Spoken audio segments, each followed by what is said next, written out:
তুই শুভ সাউন্ডের সামনে খেলা হবে করে ডায়লগ মারছিস।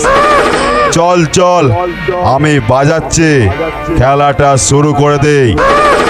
আর এই খেলায় তুই যদি হেরে যাস তাহলে তোকে ভাড়া করা পার্টির ছেলেরা তোর গলায় জুতোর মালা পরিয়ে গোটা পাড়াটা ঘোরাবে। আয়।